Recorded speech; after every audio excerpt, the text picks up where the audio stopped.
नमस्कार दोस्तों, आप सभी का स्वागत है हमारे चैनल में। आज की ये मोटिवेशनल स्टोरी ईमान का ज्ञान बताएगी। तो चलिए शुरू करते हैं। उससे पहले आप लोग मेरे चैनल को subscribe and support, like, comment करिए। काफ़ी समय पहले की बात है। प्रतापगढ़ नाम का एक राज्य था। वहाँ का राजा बहुत अच्छा था, मगर राजा को एक सुख नहीं था। वो यह कि उसकी कोई भी संतान नहीं थी और वो चाहता था कि अब वो राज्य के अंदर किसी योग्य बच्चों को गोद ले, ताकि वो उसका उत्तराधिकारी बन सके और आगे की अ, बागडोर को सुचारू रूप से चला सके। और इसी को देखते हुए राजा ने राज्य में घोषणा करवा दी कि सभी बच्चे राजमहल में एकत्रित हो जाए। ऐसा ही हुआ। राजा ने सभी बच्चों को पौधे लगाने के लिए भिन्न भिन्न प्रकार की बीज दिए और कहा कि अब हम 6 महीने के बाद मिलेंगे और देखेंगे कि किसका पौधा सबसे अच्छा होगा।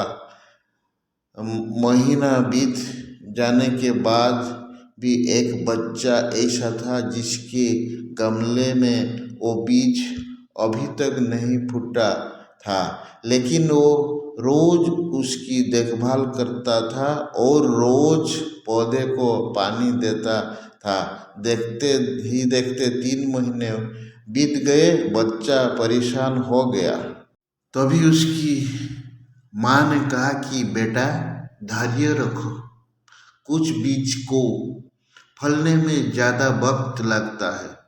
और वो पौधे को सींचता रहा। 6 महीने हो गए। राजा के पास जाने का समय आ चुका था, लेकिन वो डर हुआ था कि सभी बच्चों के गमले में तो पौधे होंगे और उसका गमला खाली होगा। लेकिन वो बच्चा ईमानदार था और सारे बच्चे राजमहल में आ चुके थे। कुछ बच्चे जोश से भरे हुए थे, क्योंकि उनके अंदर राज्य का उत्तराधिकारी बनने की प्रबल लालसा थी। वो राजा ने आदेश दिया, सभी बच्चे अपने अपने गमले दिखाने लगे। मगर एक बच्चा सहमा हुआ था, क्योंकि उसका गमला खाली था। तभी राजा की नज़र उस गमले पर गई। उसने पूछा, तुम्हारा गमला तो खाली है?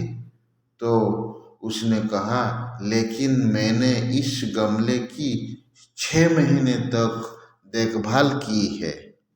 राजा उसकी ईमानदारी से खुश था कि उसका गमला खाली है, फिर भी वो हिम्मत करके यहाँ आ तो गया। सभी बच्चे के गमले देखने के बाद राजा ने उस बच्चे को सभी के सामने बुलाया। बच्चा सहम गया और राजा ने वो गमला सभी को दिखाया। सभी बच्चे जोर से हंसने लगे। राजा ने कहा, शांत हो जाइए, इतने खुश मत होइए। आप सभी के पास जो पौधे हैं वो सब बंजर है। आप चाहे कितनी भी मेहनत कर ले, उनसे कुछ नहीं निकलेगा। लेकिन असली बीज यही था। राजा उसकी ईमानदारी से बहुत खुश हुआ और उस बच्चे को राज्य का उत्तराधिकारी बना दिया गया। लेकिन हमें इस कहानी से क्या सीखने को मिला? मेरे हिसाब से अपने अंदर ईमानदारी का होना बहुत जरूरी है।